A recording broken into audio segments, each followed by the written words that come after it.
Hey guys, this Sarthak here and you are watching Agrocard YouTube channel. So आज की इस video में हम बात करेंगे हॉर्टिकल्चर के सब टॉपिक के बारे में। इसका रहेगा jam, jellies, mermaid and candy की वो कैसे प्रोसेस होती है और उसका मेकिंग का फंडा क्या है। तो सबसे पहले बात करते हैं फूड बेवरेज की। तो इसके अंदर आता है स्क्वैश। तो जो स्क्वैश जो कैसे बनता है वो बनता है 25% ऑफ जूस और पल्प, मतलब उसका गूदा। और जो 40 से लेकर 50% जो बनता है वो बनता है सोल्यूबल सॉलिड, जो कि कॉमनली यूज होता है। इट कंटेन 1% एसिड और 350 ppm सल्फर डाइऑक्साइड, और उसके साथ हम डालते हैं 600 ppm सोडियम बेंजोएट। हम इसे करते हैं डाइल्यूट सर्विंग से पहले, और हम इसमें डालते हैं मैंगो, ऑरेंज एंड पाइनएप्पल, ताकि इसे स्क्वैश को कमर्शियली बनाया जा सके। और हम यूज़ भी कर सकते हैं लेमन, बेल और पपाया का। इसमें हम यूज़ करते हैं पोटेशियम मेटाबासल्फेट, और जिसे हम कहते हैं KMS, और इसे हम प्रिजर्वेटिव की तरह यूज़ कर सकते हैं। और फ्रॉम जामुन से हमें मिलता है passion fruit, peach, plum, raspberry, strawberry और ग्रेप फ्रूट। इसका भी हम यूज़ कर सकते हैं सोडियम बेंजोएट एज प्रिजर्वेटिव के दौरान। तो बात करते हैं flow chart for processing of squash. तो जनरली मतलब कि हम आमतौर पर करते हैं जूस निकालने के लिए, तो सबसे पहले हम उसे धोते हैं, उसे अच्छी तरह वॉश करते हैं, उसकी ट्रिमिंग करते हैं, फिर उसे हम चॉप करते हैं अच्छी तरह, फिर उसे हम ग्राइंडर में डाल के अच्छी तरह पीस के उसका जो जूस है उसे बाहर एक्सट्रैक्ट कर लेते हैं। और इसके बाद शुरू होता है हमारा स्क्वैश बनाने का काम। तो सबसे पहले हम उसके जूस का मेजरमेंट लेते हैं, उसके बाद हम उसे प्रिपेयर करते हैं सिरप के साथ, जिसको sugar plus water plus acid और कुछ हीटिंग गैस भी निकलते हैं उससे। फिर हम उसकी स्ट्रेनिंग, मिक्सिंग विद जूस और एडिंग हम करते हैं प्रिजर्वेशन 0.6 ग्राम KMS और 1.0 ग्राम सोडियम बेंजोएट, और इससे हम इसकी बोटिंग करके क्रॉपिंग करके स्टोरेज करते हैं, तब बनता है हमारा स्क्वैश। तो बात करते हैं किसका हम कैसे सर्व कर सकते हैं। तो आते हैं रेडी टू सर्व RTS। तो एक टाइप का बेवरेज सर्व होता है, इसे हम कंटेंट करते हैं 10% ऑफ फ्रूट जूस और 10% ऑफ सोल्यूबल सॉलिड। इसका बिसाइड में रखते हैं हम 0.3% एसिड, और जो रहता है नॉन डाइल्यूटेड उसे हम सर्व करते हैं। इसे कहते हैं रेडी टू सर्व RTS। और जिसका जो प्रोसेस आएगा RTS बेवरेज का, तो वो ये रहा। हाँ, तो ये रहा फ्लो चार्ट आपके सामने RTS बेवरेज का। तो सबसे पहले पल्प, मतलब जो उसका जो गूद होता है उसे हम निकालते हैं, फिर हम उसे अच्छी तरह मिक्स करते हैं सिरप के साथ, जो कि रहता है sugar plus water plus acid, heated just to dissolve, मतलब कि उसे गर्म तपाया जाता है एसिड को, फिर उसके अंदर डिज़ोल्व करते हैं अकॉर्डिंग टू द रेसिपी। और ये होमोजीनियस होता है, सेम कंपाउंड के साथ होता है। बोटिंग होता है इसके अंदर, उसके अंदर क्राउन क्रॉकिंग होता है, मतलब इसे हल्का सा तपाया जाता है। फिर से हम प्रिजर्व करते हैं 90 डिग्री सेल्सियस फॉर 25 मिनट, और इसे हम ठंडा करते हैं। उस ठंडे करने के बाद हम इसे प्रिजर्व कर लेते हैं स्टोरेज करके, ताकि ये लंबे समय तक टिका रहे। तो बात करते हैं कोडियल की। तो ये एक sparking clear sweetened fruit juice है, जो कि बनता है पल्प और अदर इंसॉल्युबल सब्सटेंस से, जो कि रहते हैं कम्प्लीटली रिमूव्ड। और इट कंटेन 25% ऑफ जूस और 30% TSS टोटल सोल्यूबल सॉलिड, और ये कंटेंट करता है 1.5% एसिड और 350 ppm ऑफ सल्फर डाइऑक्साइड। और this is very suitable for blending with wine, और ये मतलब वाइन के लिए बहुत अच्छी होती है। इसे हम ब्लेंडिंग कर सकते हैं अच्छी तरह उसे मिक्सचर करके, और हम इसमें लाइम और लेमन दोनों का डालते हैं, सूटेबल फॉर कॉर्डियल। अब हमें पता चल गया कि कोडेल क्या है, पर हमें ये नहीं पता चला कि वो कैसे बनता। तो सबसे पहले हम उसे अच्छी तरह धोएंगे, कटिंग करेंगे, उसका जूस निकालेंगे, फिर उसे स्ट्रेनिंग करेंगे, ताकि उसके अंदर से जो हार्ड पार्टिकल हैं या फिर जो उसका सीड है वो रिमूव हो जाए। उसके बाद हम उसमें KMS डाल के उसे एकदम स्टेन करके प्रिजर्व करेंगे। फिर उसे हम स्टोरेज करेंगे एक ग्लास के अंदर, जो कि रहेगा 10 to 15 डेज़। और जो सेटिस्फाई हो जाएगा उसके बाद हम उसके अंदर सिम्फोजिंग of the statement of colour juice करेंगे। उसके बाद हम उसे स्टेरिंग करेंगे, अच्छी तरह मिक्सचर करेंगे। उसके बाद तब जाके हमारा हो जाएगा या तैयार। उसे फिर हम बोतल के अंदर कैनिंग करने के बाद स्टोर करेंगे कोल्ड और ड्राई प्लेस में। तो अब बात आती है नेक्टर की। तो ये एक टाइप का बेवरेज होता है फ्रूट, इसके अंदर भी 20% फ्रूट जूस रहेगा और पल्प रहेगा। उसके बाद जो रेस्ट रहेगा वो रहेगा 15% टोटल सोल्यूबल सॉलिड, और जिसमें रहेगा 0.3% एसिड, और वो it not dilute before serving. और इसमें मैंगो, पपाया, गवावा, बेल, जामुन, इसमें 20% रहेगा पल्प जूस। उसकी जो क्वांटिटी रहेगी वाटर रिक्वायर्ड की वो रहेगी quantity of flashing product minus quantity of juice litre plus sugar plus acid. और जो रहेगा ओनली ब्लेंड उसमें रहेगा only pulp 20, lemon juice 2, ginger 1। तो इसका जो प्रिपरेशन है वो आपने वो देख लिया है। और उसके साथ हम उसे TSS और उसका जो एसिडिटी है हम उसे एडजस्ट कर लेंगे बाय एडिंग सॉल्ट और वी कैन से एसिड, ताकि इसका जो न्यूट्रल है वो हो जाए या तो जिसमें एंजाइम वर्क कर सकें। तो इसलिए हम उसका जो pH है वो आमतौर पर हम फिक्स ही रखते हैं। तो बात करते हैं फर्मेंटेड बेवरेज की। तो जिससे हम बेवरेज को फर्मेंट करने के बाद बनाते हैं तो इसमें रहेगा undergone alcoholic fermented by yeast. तो ये जितनी भी ये सारे अल्कोहल है, सबसे पहला आता है wine, champagne, port, sherry, tokay, muscat, perry, orange wine, berry wine, neera and cider. तो बात करते हैं वाइन प्रोसेसिंग की। इसमें ज़रूरी नहीं है कि हम ग्रेप्स ही लें, बट जो बेस्ट सोर्स रहेगा वो रहेगा ग्रेप्स का। तो इसमें हम बात करते हैं ग्रेप्स की।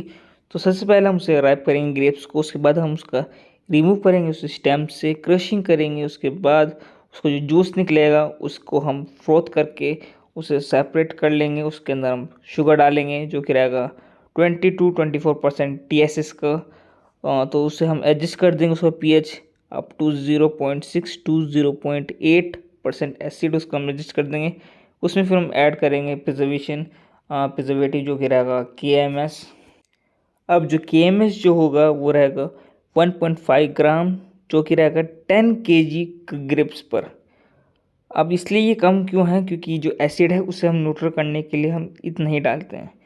और फिर हम कीपिंग फॉर एन आवर, उसके बाद 1 आवर रखने के बाद हम उसमें ऐड करेंगे वाइन ईस्ट जो कि रहेगा 20 ml पर 5 kg ग्रेप्स, और उसे हम फर्मेंट कर लेंगे 2 दिन के लिए। और ये बहुत लंबा प्रोसेस है तो आपको थोड़ा सा वेट करना पड़ेगा।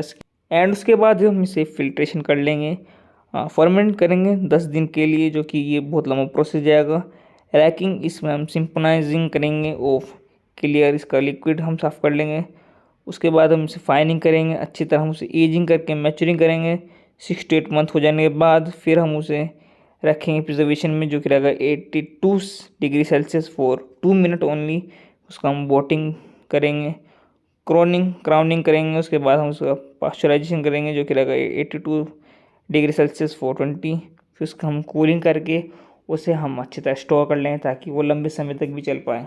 अब हमें लंबे समय तक इसलिए चलाना पड़ता है क्योंकि हम इसका यूज़ कर रहे हैं, मतलब हम जो इसे बना रहे हैं वो हम बस 1-2 आदमी के लिए बिल्कुल भी नहीं बना रहे हैं। हम बना रहे हैं इसे पूरी की पूरी जो मार्केट है उसके हिसाब से। तो इसका जो स्टोरेज करने का जो तरीका है वो लंबा होना चाहिए ताकि जो उसकी जो शेल्फ़ लाइफ है और प्लस जो उसका जो हेल्थ रेशो है ना, तो वो एकदम मेंटेन रहे, इसलिए हम उसमें प्रिजर्वेशन ऐड करते हैं। बात करते हैं जैम, जेली, मरमलेट के बारे में। तो सबसे पहला आता है हमारे में जैम, जो कि एक प्रोडक्ट बनता है boiling fruit pulp of which sufficient amount of sugar to a reasonable thick consistency of. इसमें रहता है एप्पल, पियर, सपोता जिसे हम चीकू कहते हैं, फिर अगर इसमें पीच, पपाया, करोंदा, कैरेट, पल्प और स्ट्रॉबेरी, रेस्पबेरी, मैंगो और टमाटो, ग्रेप्स, मस्कमेलन। तो हम इन सब से भी इन्हें प्रिपेयर कर सकते हैं। तो मेजोरिटी हम एप्पल यूज़ करते हैं, कई कभार हम मिक्स के लिए इन सब का भी इस्तेमाल करते हैं क्योंकि आपने देख रखा होगा कि किसान जो जैम जो बनाता है तो वो मेजरली एप्पल को कंसिडर करता है। उसके बाद वो मिक्स फ्रूट ही बनाता है इनके, क्योंकि जो एप्पल का जो टेस्ट होता है वो बहुत अच्छा होता है। तो आपने ये सब तो देख लिया होगा कि जैम क्या होता है। अब बात करते हैं इसकी प्रोसेसिंग की। तो सबसे पहले हम इसे रैप करेंगे, वॉशिंग करेंगे, कटिंग करेंगे, पल्पिंग करेंगे इसकी। उसके बाद जाके हम इसमें शुगर ऐड करेंगे, ओल एसिड इफ़ नीडेड। उसके बाद हम इसे बॉयल करेंगे, उसके अंदर हम ऐड करेंगे सिट्रिक एसिड ताकि जो उसका जो pH है वो बरकरार रहे। उसे फिर हम थोड़ा सा जजिंग करेंगे ताकि उसका एंड पॉइंट तक वो अच्छी तरह थिक हो सके। फिर उसकी थोड़ी फर्दर और कुकिंग करेंगे, 100 से लेकर 105 डिग्री सेल्सियस तक करेंगे, जिसके अंदर आएगा 68 से लेकर 70% TSS तो आप ये जरूर याद कर लेना कि जो जैम में जो TSS जो यूज़ होता है वो होता है 68 से लेकर 70% तक का। उसके बाद हम इसे फिलिंग कर लेंगे एक स्टेरलाइज बोतल के अंदर जिसमें कोई भी जम और बैक्टीरिया ना हो, ताकि जो उसकी जो शेल्फ लाइफ है वो बढ़ सके। तो फिर कुकिंग, उसके बाद वैक्सिंग करेंगे, इसकी कॉपिंग करेंगे, और स्टोरेज तो मेन है ही हमारा। किसी सर्टेन हम टेम्परेचर पे से स्टोर करेंगे, ना तो ज़्यादा हीट करेंगे हमसे और ना तो ज़्यादा हमसे कोल्ड करेंगे। हम इसका एक मिनिमम एवरेज टेम्परेचर बना के रखेंगे। तो बात करेंगे जेली की, तो ये जेली जो बनती है वो है सेमी सॉलिड प्रोडक्ट जिसका हम प्रिपेयर करते हैं बॉइलिंग और अ क्लियर स्ट्रेन सॉल्यूशन से। तो आपने देखा होगा कि जो जेली में जो रहता है कंटेंट पैक्टिन रहता है, तो वो जैम में नहीं मिलेगा। तो ये क्वेश्चन भी ऐसा पूछ सकता है कि किसके अंदर पैक्टिन पाया जाता है, तो आपका जो आंसर होगा वो रहेगा जेली बजाय जैम के। तो एक परफेक्ट जेली, इसमें हम बस गवावा का यूज़ करते हैं ज़्यादातर। तो हम इसमें यूज़ कर सकते हैं गवावा, सोर एप्पल, प्लम, करोंदा, wood apple, locate, papaya and gooseberry. But जो हम जो जनरल जो यूज़ करते हैं वो हम करते हैं गवावा का। तो apricot, pineapple, strawberry, raspberry can use but only after adding of pectin powder because this fruit have low pectin content. जिसमें सबसे ज़्यादा पाया जाएगा पैक्टिन, हम उसे ही इसमें यूज़ करेंगे ताकि जो फ्लफीनेस जो बनी रहेगी जो इस टेक्सचर की जेली की। आपने देखा होगा कि अगर आप उसे हल्का सा दबाओगे तो पूरी पूरे अंदर चली जाती है उंगलियां। तो उसका फ्लफीनेस बनाने के लिए पैक्टिन की हमें जरूरत पड़ती है, तो वो गवा में सबसे ज़्यादा रहता है। तो आपने देख लिया कि जेली कैसे बनती है। अब बात करते हैं इसकी प्रोसेसिंग की। तो सबसे पहले जो इसका फ्रूट का रहेगा उसे हम वॉश करेंगे, उसे हम थिन स्लाइस में कट करेंगे, उसे हम बॉईल कर देंगे वाटर के साथ, जो कि इसमें 1% टाइम विद वेट, और हम इसे बस करेंगे 20 to 30 मिनट तक। फिर हम इसमें ऐड करेंगे सिट्रिक एसिड। 2 ग्राम पर केजी का हम फ्रूट में इस्तेमाल करेंगे सिट्रिक एसिड का। उसके बाद हम स्टेयरिंग करेंगे, उसके बाद पैक्टिन का टेस्ट करेंगे। और जो पैक्टिन का जब हम टेस्ट करेंगे तो उसमें अगर सही लगा तो हम फर्दर शुगर ऐड कर सकते हैं। उसके बाद हम उसे बॉइलिंग करेंगे और जज करेंगे उसे एंड पॉइंट तक, ताकि वो थिन स्लाइस तक ना बन जाए। उसके बाद हम उसमें 1 टीस्पून यूज़ करेंगे edible oil added for 45 kg sugar. उसमें हम कलर और उसमें रिमेनिंग जो रहेगा वो रहेगा सिट्रिक एसिड ऐड करेंगे। फिर हम उसमें फ्लेमिंग थोड़ी सी करेंगे। हॉट करने के बाद हम उसमें क्लीन स्टेरलाइज बोतल में डाल देंगे। फिर हम उसे वैक्सिंग करके क्रॉपिंग करके स्टोरेज कर देंगे उसके एम्बिएंट टेम्परेचर के हिसाब से। तो अब आता है मरमलेड। तो इसमें जो रहेगा वो हम स्लैश करेंगे और हम इसमें जो फ्रूट लेंगे वो लेंगे हम सिट्रिक एसिड, जैसे कि हो गए ऑरेंज या फिर लेमन। हम इसके बस पील से ही काम चलाएंगे, जो कि हम सस्पेंड कर देंगे बाद में उसे हल्के से हटाकर। तो इसमें 2 तरह की क्लासिफिकेशन रहेगी। तो सबसे पहले रहेगा जेली मरमलेड और जैम मरमलेड। तो जो जेली में जो मरमलेड जो रहेगा उसमें आपके आती हैं 3 कैटेगरी। जो रहेगा स्वीट ऑरेंज जिसमें माल्टा एंड खट्टा या फिर सोर ऑरेंज सिट्रस एनेंथियम। तो जिसका साइंटिफिक नेम आप याद कर लेना क्योंकि पेपर में भी आ सकता है ये। तो ये रहेगा 2:1 के हिसाब से बाय वेट, और उसमें shred of Malta orange peel are used, और उसमें मैंडरीन ऑरेंज का यूज़ करेंगे।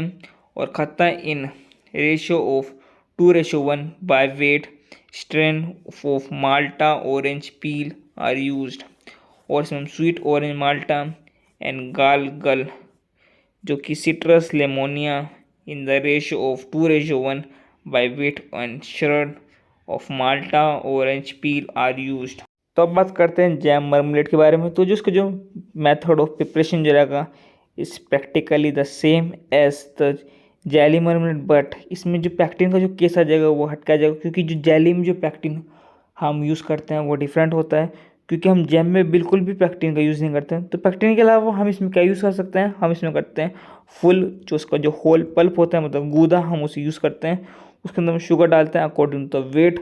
जनरली ये रहता है 1:1 के प्रोपोर्शन में। तो जितना हम डालते हैं उस हिसाब के से हम डाल सकते हैं। तो जो पल्प जो शुगर आएगा mixture is cook till the TSS content rich 65% तक का। तो आपने देख लिया कि मर्मलेट क्या होता है। अब देखते हैं उसकी प्रोसेसिंग की वो कैसे बनता है। तो सबसे पहले हम उसे वॉश करेंगे, हम उसे फिर कट करेंगे विथ थिन स्लाइस, जो कि जैम और जेली की जो बीच का जो रास्ता है उसमें हम वो करेंगे। तो बिल्कुल सब कुछ सेम रहेगा जैम और जेली जैसा ही। उसके बाद फिर हम स्टोर करेंगे, क्योंकि स्टोर करना एक ज़रूरी पार्ट बन जाता है कि अगर आप एक वाइड स्केल में किसी प्रोडक्ट को अगर आप लॉन्च कर रहे हो, अगर आपके पास स्टोरेज ही नहीं रहेगी तो जो आपका जो बना जो मेहनत है वो एकदम वेस्ट हो जाएगी। इसलिए जो स्टोरेज है वो इसमें बहुत ज़्यादा नीड की ज़रूरत होती है। तो अब बात करते हैं इसका मेन टॉपिक के बारे में। तो जैम, जेली एंड मरमलेट। तो मरमलेट इतना नहीं पूछा जाता आईसीआर में। आईसीआर में बस दो चीज़ पूछी जाती है, जैम या तो जेली। अब जैम में बात करते हैं, जो टीएसएच जो रहेगा वो रहेगा 65 से लेकर 68, और वहीं जो जेली में रहेगा वो रहेगा 68 से लेकर 70। ये कुछ आपको पॉइंट्स याद रख लेना है। तो इसमें आपके सामने रहेगा फुल होल कट फ्रूट जो कि रहेगा जैम में, बट जो जेली में रहेगा वो रहेगा कुक्ड या फिर स्ट्रेन होल फ्रूट। और जो मर्मलेड में है वो जैम की तरह ही रहेगा सिमिलर, और उसमें जो कुक्ड जो पल्प होता है वो शुगर, बट इसमें जो जेली में जो यूज़ होता है वो होता है पैक्टीन का यूज़। तो आप पैक्टीन दिमाग में जरूर याद कर लेना, और वो कौन कौन से फ्रूट से बनता है वो भी याद कर लेना। अब आप ये देखना कि जो जेली होती है वो मेजरली जो बनती है वो बनती है गवावा से। अब इसका भी रीज़न है मेरे पास, क्योंकि गवावा में सबसे ज़्यादा पैक्टीन होता है, इसलिए वो यूज़ की जाती है as a jelly product. And ये कुछ चीज़ की शेल्फ लाइफ दे रखी है, आप इसे याद कर लेना। And thanks for watching students, hope you enjoy my video. Thank you.